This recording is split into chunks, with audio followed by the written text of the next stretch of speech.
A las 11:15 de la mañana del 31 de agosto de 1944, el soldado James Ruckard, de 19 años, observaba cómo el tercer ejército del general George Patton se detenía por completo. Ruckard era conductor de camiones del 544 Regimiento de Intendencia y en ese momento presenciaba algo imposible. El ejército más agresivo y rápido de la historia estadounidense se había quedado sin gasolina. El tercer ejército había recorrido 400 millas en 30 días, liberado París y perseguido al ejército alemán a través de Francia.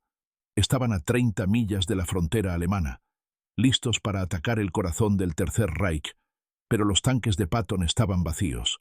Habían solicitado 400.000 galones de gasolina para ese día y recibieron 31.000. Sin combustible, la fuerza mecanizada más poderosa jamás reunida era solo metal costoso en campos franceses. El verdadero problema era que nadie había planeado esto. La estrategia estadounidense requería un avance lento y metódico, pero Patton rompió el cerco de Normandía el 1 de agosto y simplemente siguió adelante. A finales de agosto, el tercer ejército estaba a 350 millas del puerto funcional más cercano. Estados Unidos había creado un ejército que funcionaba con petróleo.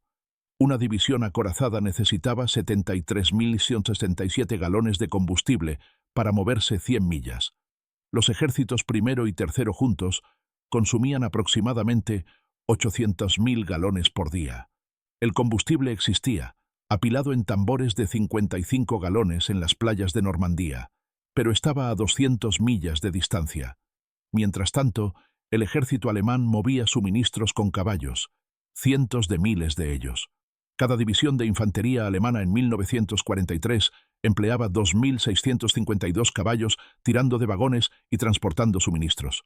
El ejército alemán había entrado en la guerra con 514.000 caballos y para 1944 había usado casi 2.75 millones.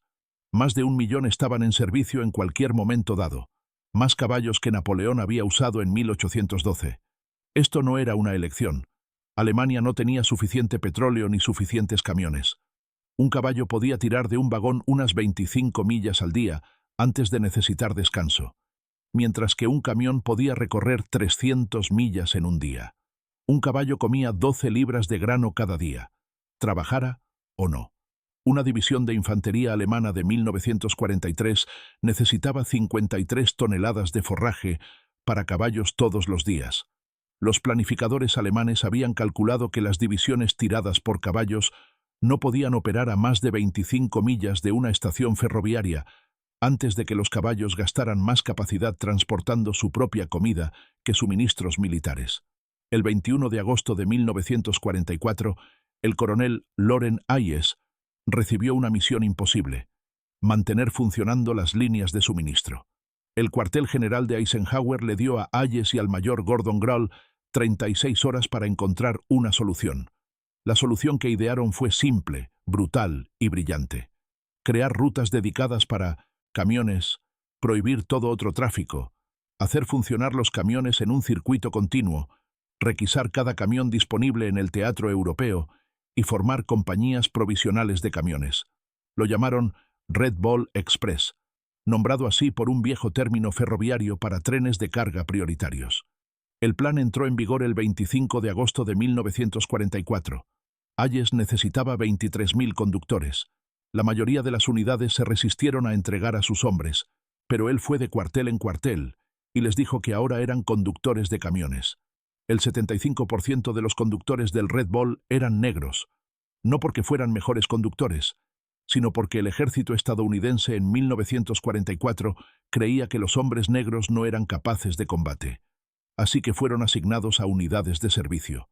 La ironía era que estos hombres, descartados como no aptos para el combate, estaban a punto de demostrar que eran esenciales para la victoria.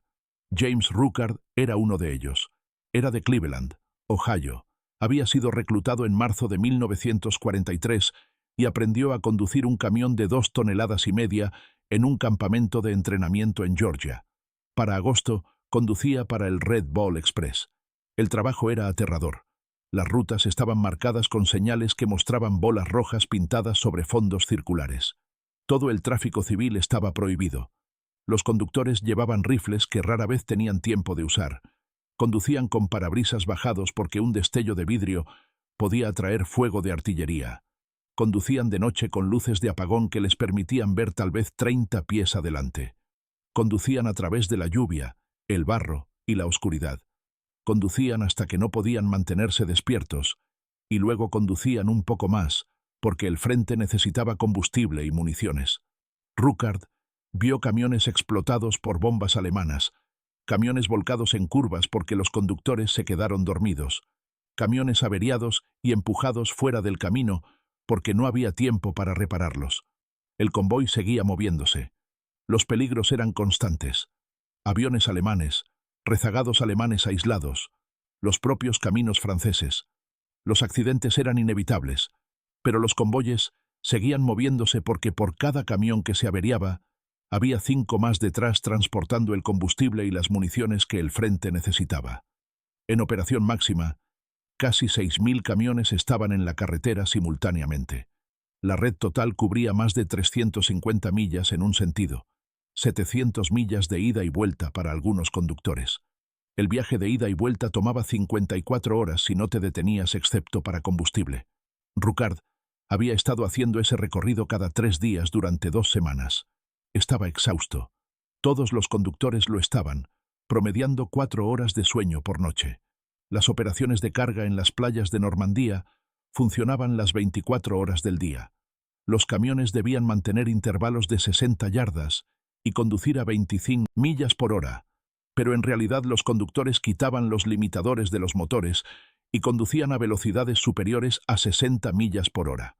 Violaban cada regla en el manual, porque las reglas fueron escritas para tiempos de paz, y esto era guerra. Entre el 25 de agosto y el 16 de noviembre de 1944, el Red Ball Express entregó 412.193 toneladas de suministros, combustible, municiones, comida, suministros médicos, todo. Los camiones recorrieron más de 48 millones de millas y desgastaron más de 40.000 neumáticos solo en el primer mes. Quemaron cientos de miles de galones de combustible solo para entregar combustible, pero mantuvieron en movimiento al tercer ejército de Patton. El 2 de septiembre de 1944, los tanques de Patton comenzaron a moverse nuevamente. El combustible había llegado. Ruckert había sido parte del convoy que lo entregó. No vio los tanques salir porque ya estaba de regreso en el camino, dirigiéndose al oeste para recoger otra carga. No sabía que su trabajo había salvado el avance de Patton. Un conductor de tanques de la 5ª División Acorazada dijo: «Si no fuera por el Red Ball, no podríamos habernos movido». Todos eran conductores negros y entregaban en el calor del combate. El propio Patton dijo a su personal en septiembre que el camión de 2,5 toneladas es nuestra arma más valiosa. Los alemanes nunca aprendieron esta lección. Entraron en la guerra con un ejército que se movía con caballos y terminaron la guerra de la misma manera. En 1943, de 322 divisiones alemanas, solo 52 estaban motorizadas. Para 1944, solo 42 de 264 divisiones de combate estaban motorizadas. Al final de la guerra, en 1945, Alemania todavía tenía más de 1 millón de caballos en servicio militar. Estados Unidos entró en la guerra en 1941 con un plan para motorizar todo. La diferencia no era solo capacidad industrial, era visión estratégica. James Ruckert sobrevivió a la guerra y regresó a Cleveland en diciembre de 1946. Rara vez hablaba del Red Ball Express. Cuando la gente preguntaba qué hizo en la guerra, decía que conducía un camión. No mencionaba los viajes de 54 horas ni conducir a velocidades superiores a 60 millas por hora en caminos oscurecidos mientras la artillería alemana disparaba a la distancia. En 1999, un reportero encontró a Ruckert y lo entrevistó. Tenía 74 años y lo recordaba todo. Murió unos años después, habiendo finalmente recibido algo de reconocimiento por lo que él y sus compañeros conductores habían logrado. El Red Ball Express demostró que la logística no es solo una función de apoyo. La logística es combate. Los hombres que conducían esos camiones estaban luchando tan seguramente como los hombres que disparaban rifles en el frente. Alemania perdió la guerra por muchas razones, pero una de esas razones fueron los caballos. Estados Unidos ganó por muchas razones, pero una de esas razones fueron los camiones conducidos por hombres que el ejército subestimó. Así es, como la logística gana guerras.